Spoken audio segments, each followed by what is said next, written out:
It came to a point in my career though, where I was at an inflection point where I was like, this is not living. I was, commuting.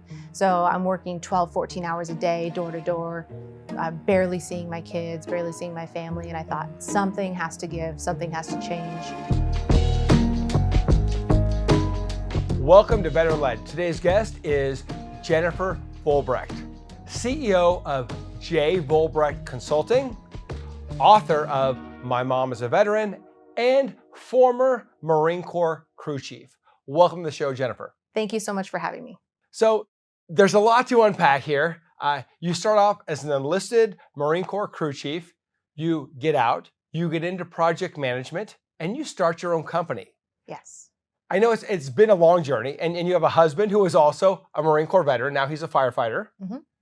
But at what point did you decide that you were going to start your own consulting company? So entrepreneurship has always been a dream of mine. I've always just dreamed of kind of being in charge of my own destiny, and the sky's the limit, and just really trying to put myself out there. It came to a point in my career though, where I was at an inflection point where I was like, this is not living. I was, commuting. So I'm working 12, 14 hours a day, door to door, barely seeing my kids, barely seeing my family. And I thought something has to give, something has to change.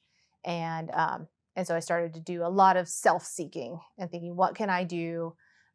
What is my idea? It's like, it's now or never. Come up with your idea. So I came up with that. It's basically started as my resume. Outstanding. And for a lot of veterans, I mean, project management should be second nature because we understand a plan is a wish, right? Unless you can execute. And so project management gets us there. And I had a very embarrassing moment where I hired a member of CEO Circle, the group we're in now, and she was an Air Force veteran. And this is the year before you were in. And we were talking, I'm like, wait a minute, I don't have these things done. And we were using a program called EOS, and we have rocks, the 90-day rocks. And everybody say, my project's on track, it's on track, it's on track. We get to the into the 90 days, off track. Well, what happened? Well, what happened was they were not tracking the project. They were not managing the project. They didn't do their backwards planning like we're to learn in the military. And that's why I love hiring people from the military and working with consultants from the military, because okay, we speak the same language and you understand how shit gets done. And the way it gets done is you do the planning and you use the most powerful force in the universe. You put it on a calendar and you put all those tasks and subtasks on the calendar. So when you say I'm on track, that means I got A, B, C and done this week, and I'm going to do D, E, F, and G next week, and the rest of the alphabet the next week. And that has been one of the biggest challenges, is understanding that, just because I talk to somebody and I say, okay, can you get this done by Friday? And yeah, I can get it done by Friday, but they haven't done the backwards planning. And then Thursday they start working on it and they're like, oh, I'm not gonna get this done. So I wanna take you into how you learned project management and how you became an expert. Yeah, so I learned on a flight line. Right, I'm a crew chief, and I was comfortable in a flight line environment, and I learned about kind of getting everybody together around an idea. We were building aircraft. We had to get them out because these aircraft had to deploy. They had to go to Iraq, and they were coming back and getting upgraded and going to Afghanistan. So I felt like I was connected to the mission. And we would get together around this idea and what needs to be done. And at the end of the day, it didn't matter which aircraft went out. It just mattered that an aircraft went out. And so we got comfortable with the idea of putting our plan on paper and allowing that to deviate. So putting the plan down, allowing it to deviate in order to attain the end goal, right? And so that's what project planning is all about, is getting the plan all down on paper. A schedule is just something to deviate from. But we all know what the end goal is, and we're all on track to get there together as a team. Now, not to be stereotypical, but when I think of Marines, I think of gunny highway, right? Oh, yeah. And hey, adapt, improvise, overcome. Yep. And my experience with Marines is they do not do the in-depth planning that the Army does. But you seem to be very attuned to planning. So you were in the Marine Corps, and obviously, like I said, on the flight line, you learn that the planning has to happen. But is that where the bug bit you, that this is it, this is what I love to do? So the planning effort. So let's talk about being a crew chief, right? I'm going to show up at probably 4 a.m. for a brief. I'm going to get briefed at 4 a.m. at what my mission is. And then about 5 a.m., I'm going to go grab all my equipment. I'm going to do an inventory, make sure everything's okay. I'm going to start inspecting my aircraft. in the 5 o'clock hour, still 6 a.m. I'm tidying up the bird, right? I'm ready for a 7 a.m. takeoff. So it's like 3 hours before we're taking off. I'm in there preparing. I'm getting to know what my mission is, what equipment I need, what do I need to know, making sure that everything's in working order. And so, yeah, I would say that being in the Marines and being specifically a crew chief really taught me that foundation. And obviously you carry it forward today. Yeah. What is your biggest challenge when you're consulting with companies who have substandard project management and they want you to fix it? Yeah. So my favorite is so our clients and our projects are critical to national defense, right? And they're critical infrastructure, critical to science, and so they're very important. And my clients are stereotypically in the engineering field, right? We're here, we have really great degrees and really great technical backgrounds, and so then we get assigned to these projects. And so when clients bring us on, it's because they're very smart at engineering things and technical things, and they need somebody with just a little bit of leadership to put it all together, right? And to get us to stop solving problems in a meeting and get the status, get the next actions, make sure that we know what the handoffs are, and then get out of there and get back to work. And so, yeah, I guess they call us in when you need that leadership finesse. And that's the tough part, right? Like anybody can have an idea, but it's in the execution, right? I think like, Yeah. you talk about a vision, anybody can have a vision, but can you execute? Because that is where the rubber meets the road. And so is it just in your DNA, in your personality, or how is it that you are so driven to ensure that the people you consult with actually take the steps that they decided to do when they planned? Yeah, I guess it has to do with being a good fit, making sure that we work well together. So we, in addition to planning our projects, we spend a lot of time getting to know each other, right? If they call me, I'm going to answer and I'm going to hear what's on their mind, and vice versa. Hey, this is what I'm worried about. I think so and so is getting distracted by this technical issue, but they need to put it to bed.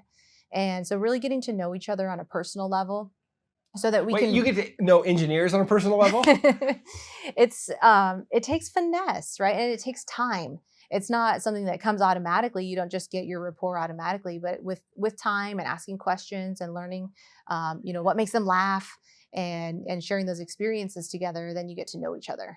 Now, what's interesting to me is you have a very, I guess you would call it left brain, like, you are very systematic. You want the systems to run and you want people to follow the processes. And yet you're also an author of My Mom's a Veteran. So tell us, are you also very strong in the right brain as well? Yes. So I do have a creative outlet.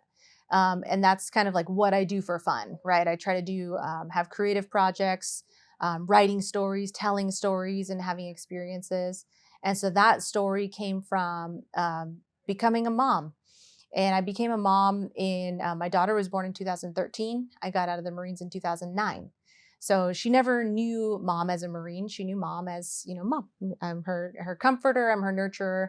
And then my son came along and I started to share with them, about me being in the Marines, or, hey, don't worry, I'm a Marine, I can handle it. And they're like, what are you talking about, Mom? And so I started to tell them. I took them to Camp Pendleton and showed them a CH-46. I took them to the Miramar Air Show and showed them, hey, that's what I used to do. And they started to kind of go, okay, Mom is an actual person, and an actual human being. And I felt like they really took an interest, and like they were really able to see me as something outside of just their mom. So I guess to answer your question, yes, I love being creative, in addition to being very systematic.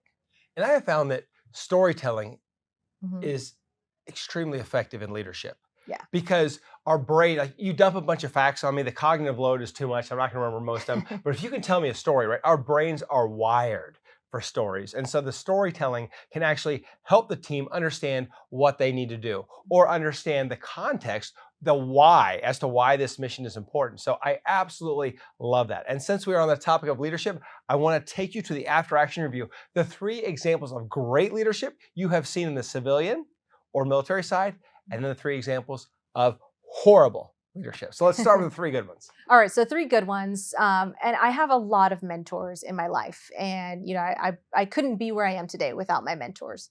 And so some great examples of leadership is I had hired a consultant when I worked at the lab, and they completed the job and they did a great job.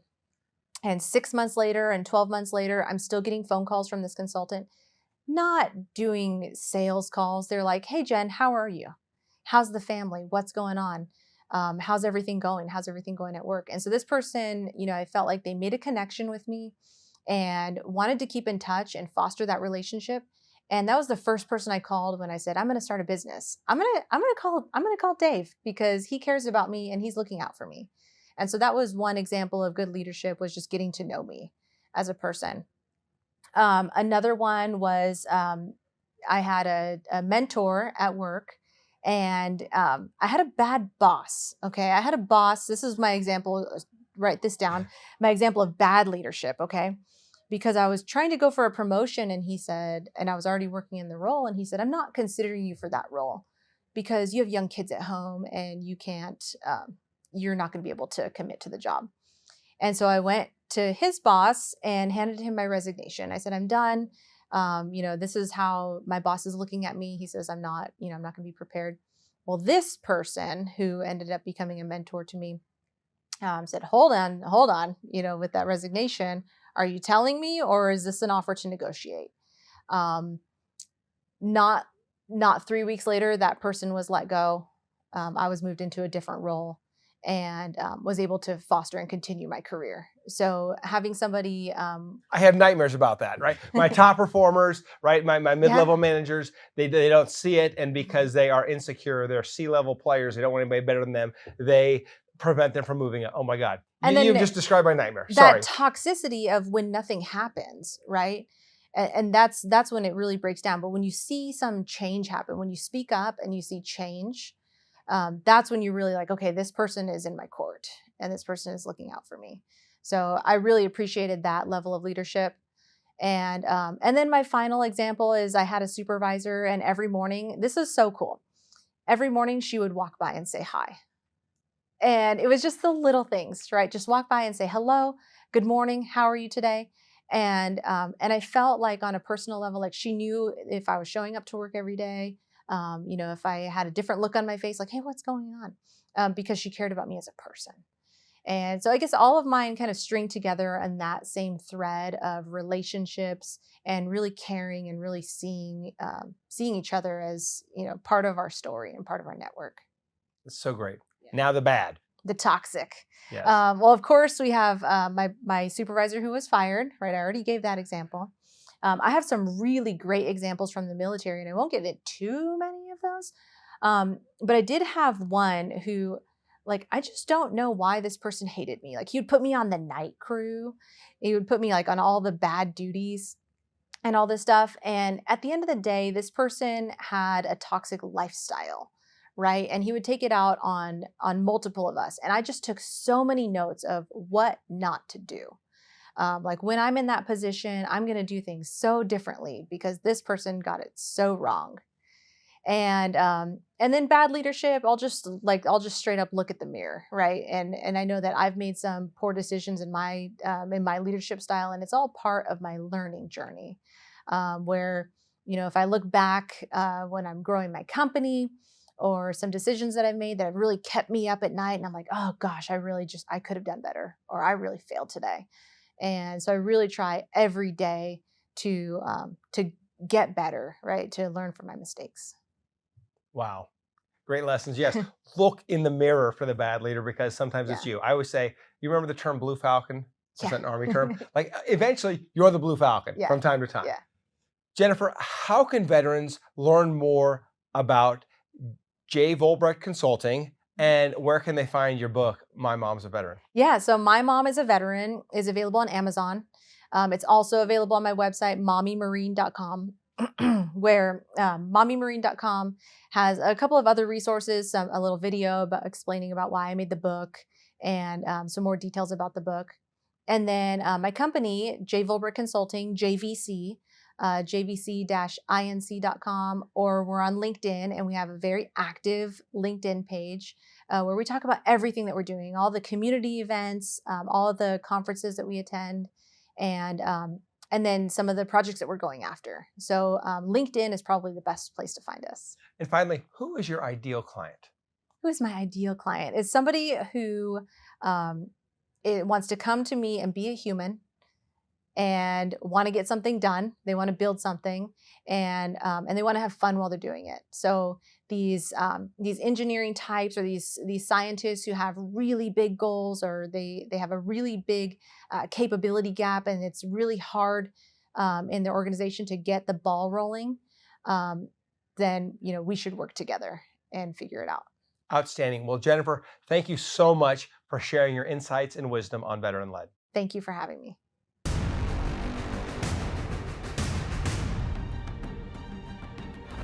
Thank you for joining us today on Veteran-Led, where we pursue our mission of promoting veteran leadership in business, strengthening the veteran community, and getting veterans all of the benefits that they earned. If you know a leader who should be on the Veteran-Led podcast, report to our online community by searching @Veteran-Led on your favorite social channels and posting in the comments. We want to hear how your military challenges prepared you to lead your industry or community, and we will let the world know. And of course, hit subscribe and join me next time on Veteran-Led.